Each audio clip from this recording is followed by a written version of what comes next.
Hello guys and welcome back. This is round 2 and this hand is great, so we'll definitely keep this. We can get a Stomping Ground for a Goblin Guide and then... no sorry, turn 1 we'll get a Wild Nacatl. Stomping Ground for Wild Nacatl. And that was a great draw as well.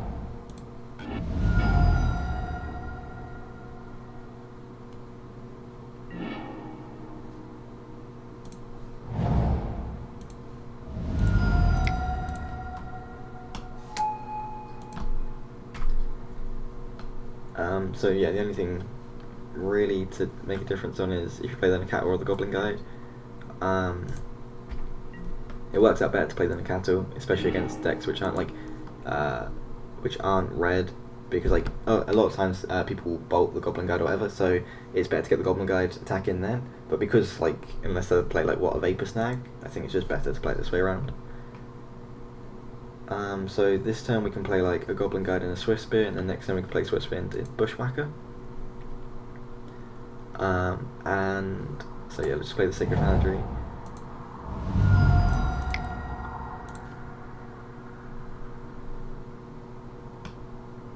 I guess we could have fetched and shocked there to get to thin the deck if people really want to do that.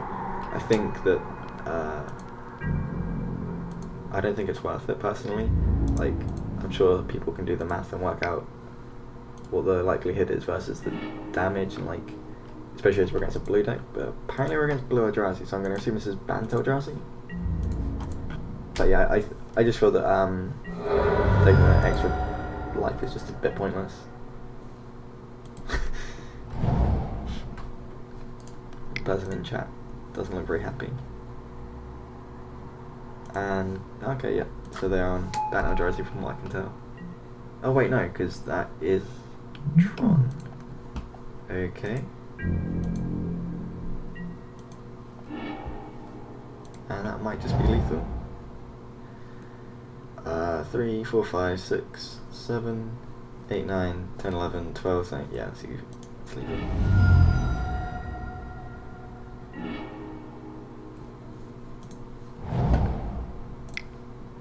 Opponent is not going to like this.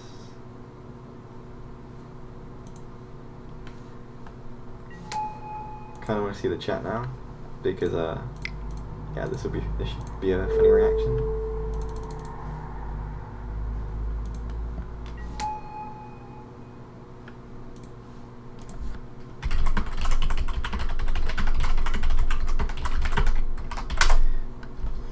Nothing like a bit of a BM in chat, as long as it's only friendly.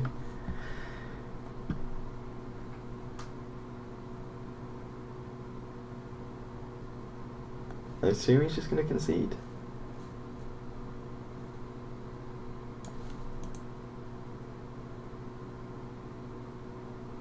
If anything.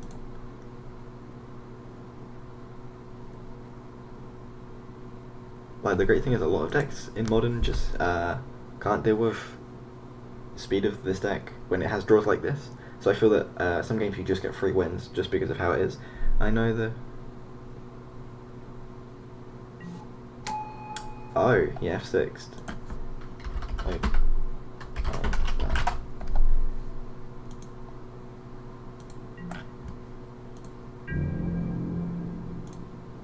So he meant the fact that we had 3 creatures by turn 2, but he's more interested in F6ing, which I can understand why.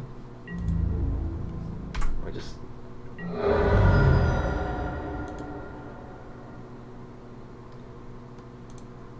So, yeah, so it's just Blue-Tron with Thought-Knot Seers. So we can bring in Eidolo. I know that Blue-Tron plays the Syncopate spells, because obviously they ramp up and then they can pay X, and they can just pay X more than you can ever even imagine for any other deck which isn't playing Tron. So Devastating Summons could come out. But then again, they're also tapping out a lot to ramp. But I still think that taking Devastating Summons out is probably for the best, and just bringing Eidolo. Could also bring in Stony Silence or Destructive Revelry. Stony Silence just for shut off Expedition Map. I believe it does work on that. and things like that, and all like the things that like produce mana. But I don't know how many blue Tron play compared to like the red-green version. And then I guess we could also bring Deflecting Palm, like when they ramp up into like larger creatures, you can just like Deflecting Palm on it and normally kill, like they'll kill themselves with it. But I'd rather just be proactive and kill them quicker. And especially like, I know blue deck sometimes, the blue version of Tron doesn't actually ramp into things like that, they just do the Mindslaver lock. So Deflecting Palm is just not a safe bet to board in. Path to Exile again, that could come in because of Thornot's and things like that, like just whatever they chuck in the way you just get rid of. Which is something to consider, I guess. But again, I think that perhaps maybe they bring in Spellskite as well, just it's like a blocker.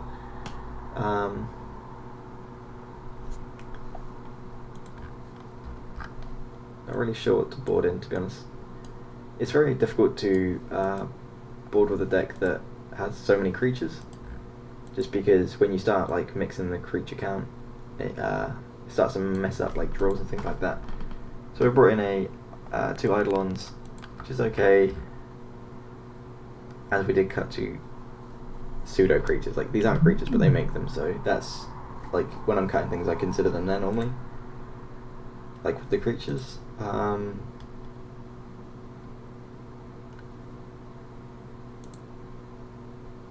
guess we could cut Tarka's command, but again the damage on that is really powerful, so I think we're just going to run with this. It's very easy to over sideboard with this deck.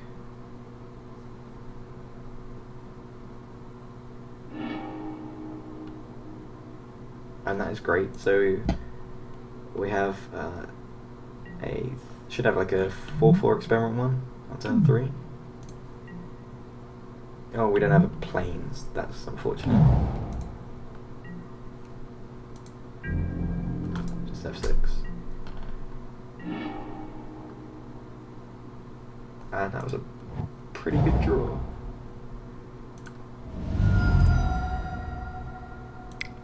Pretty much, Burning-Tree is like 9 times out of 10 the best roll the deck can get. Like, that or a land are the 2 things you're normally looking for.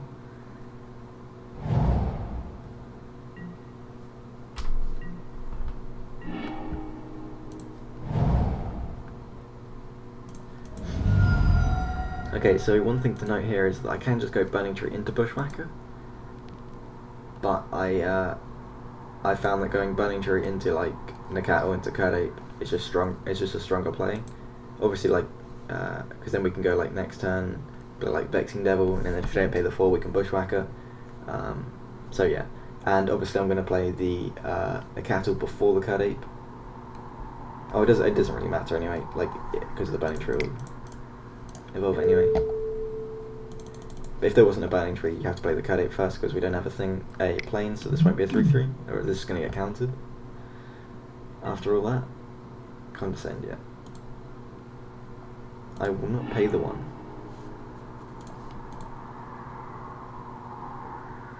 So it may have just been the correct play to play a 1-drop and then another 1-drop.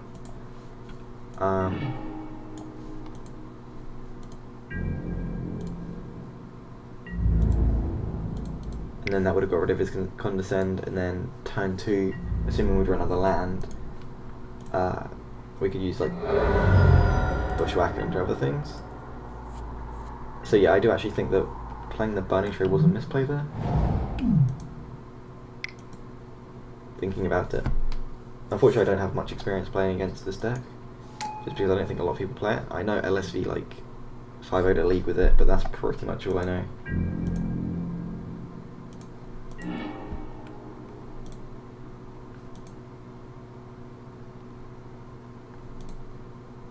Just going to do the same play, and again Wild Nacatl first because it will be a 2/2, and then the 2/3 because that'll evolve for that again.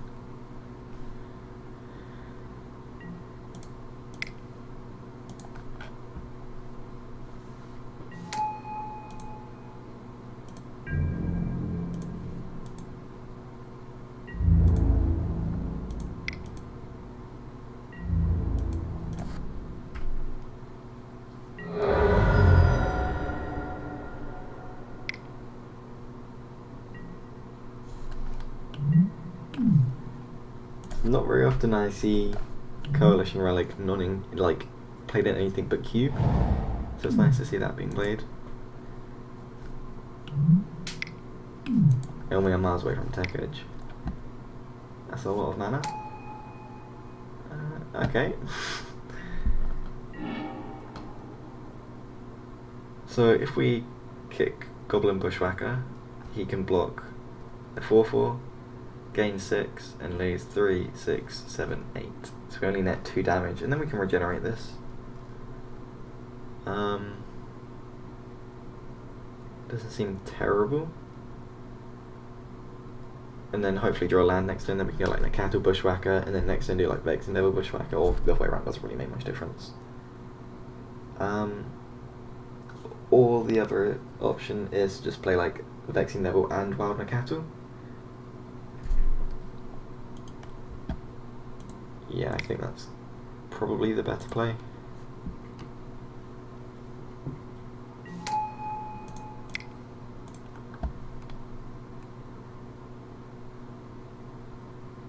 I assume he'll pay the 4.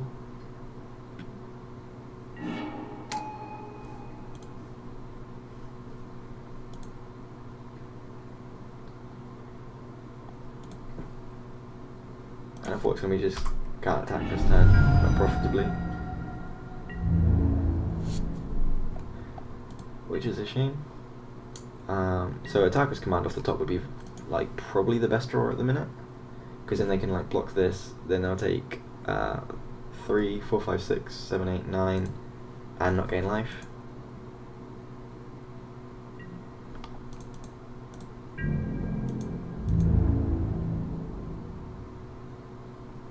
Oh wow, they're attacking.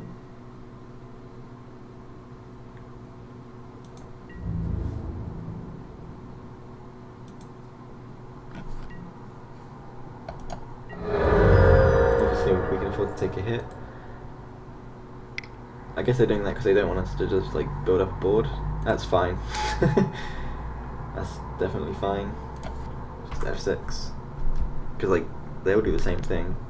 Unfortunately, they'll probably just hit Bushwhacker. Oh, sorry, the Goblin Bushwhacker, because then we can't like search these. But like, as far as things go, that was definitely not the worst play that could have happened.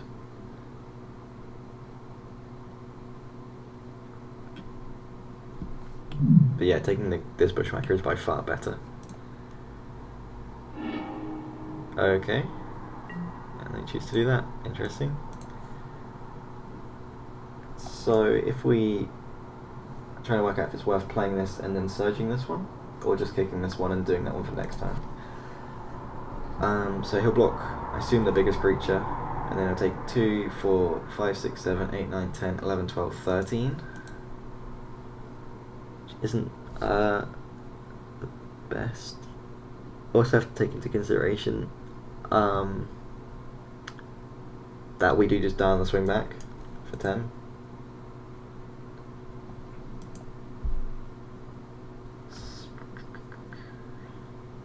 So that's tough.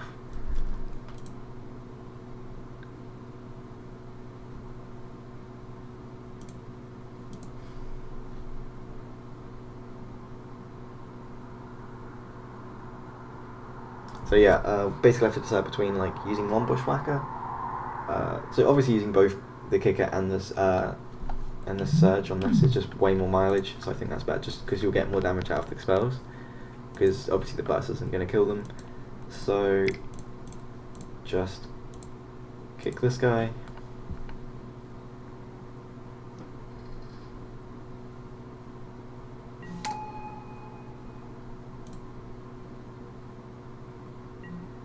Oh no, because we have a plains. Derp. No.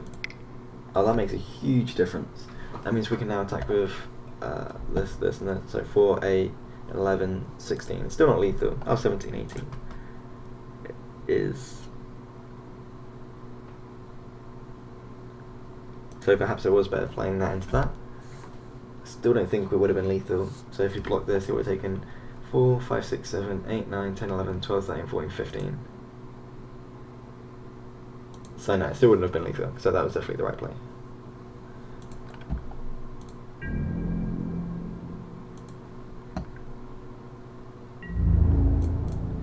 just going to attack with these because these all trade. And then we need blockers, unfortunately.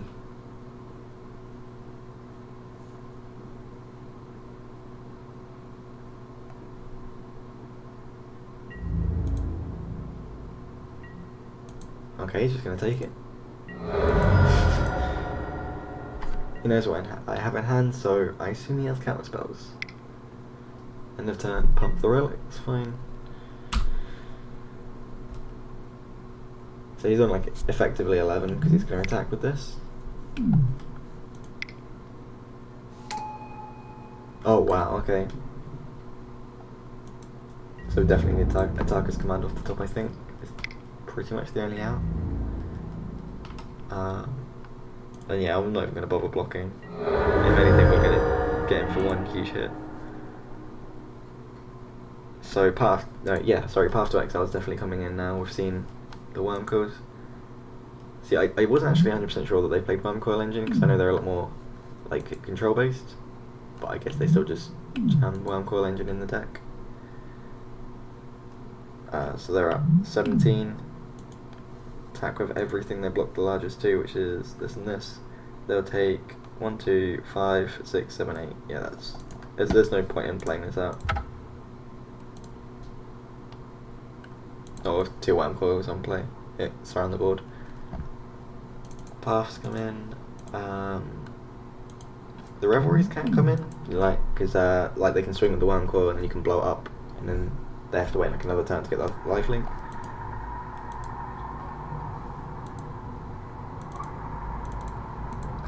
So I think they're better than that's a good swap. And because of the Eidolons, like you can take out, like a lot of the time when I bring in Eidolon I take out Manamorphose just because it's a non-bow, but I don't think Life Out was a hugely impactful, like it was a little bit there, but I still don't think it's major. But I'm going to bring in Revelries because of the Coalition Relic.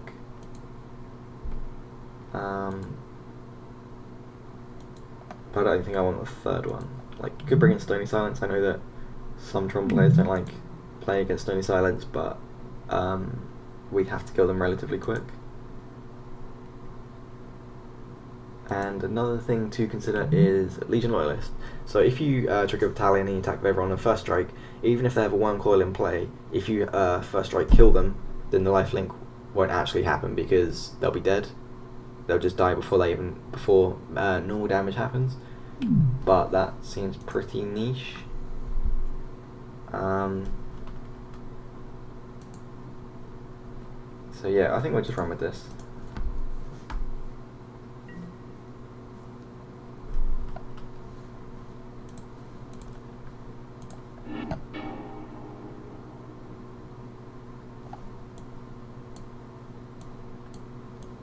Although this hand looks pretty good,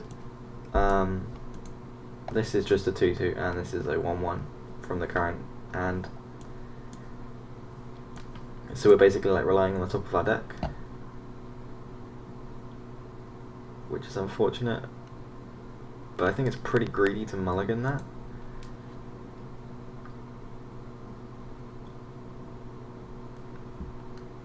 Like a top deck Kird Ape and all of a sudden the sand is good. So I'm definitely happy to keep it. Just off like things like Kird Ape, Goblin Guide, any like 2-power creature or like 3 is good enough. I'll just get Stomping Grounds.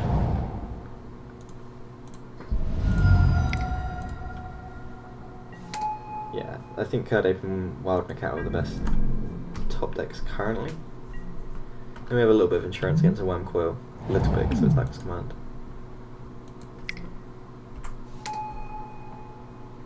A Revelry wouldn't be terrible. Okay, Bushwhacker, that's good.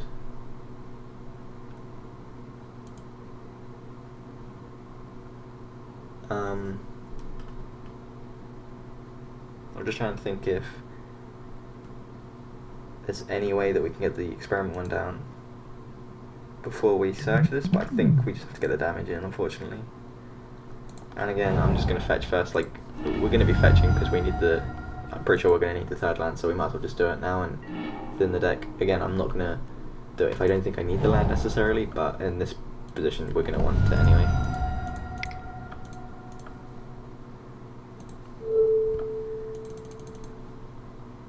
Like the only other thing I could think of was maybe use the red-green to cast a Tarkus command, and then next turn we can go experiment 1 into Surge Bushwhacker.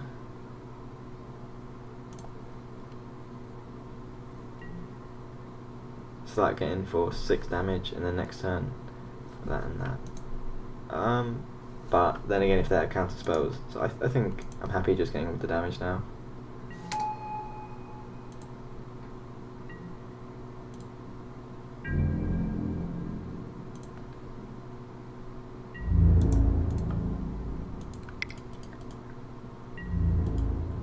This plays around Condescendent Syncopate a lot better, because we can just attack his command with the attack, and they can only make us pay 1 extra, which we can pay, and then in phase 2 we can just... oh, we can't actually, because we don't have double green. I still think it's... I don't know, maybe, perhaps it was better to get Stomping Grounds instead of that Sacred Foundry. Chalice on 1 is fine. 3, 6, 9, 12. Yeah, we just have lethal.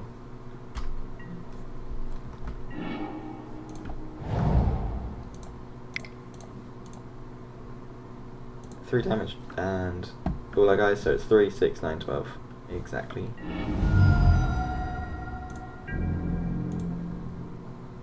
Obviously there's no reason for our opponent to concede. Like, unfortunately misclicking on Modo is a thing. Sometimes you just miss a combat phase. Okay, that was round 2, and yeah, we'll move on to the next one.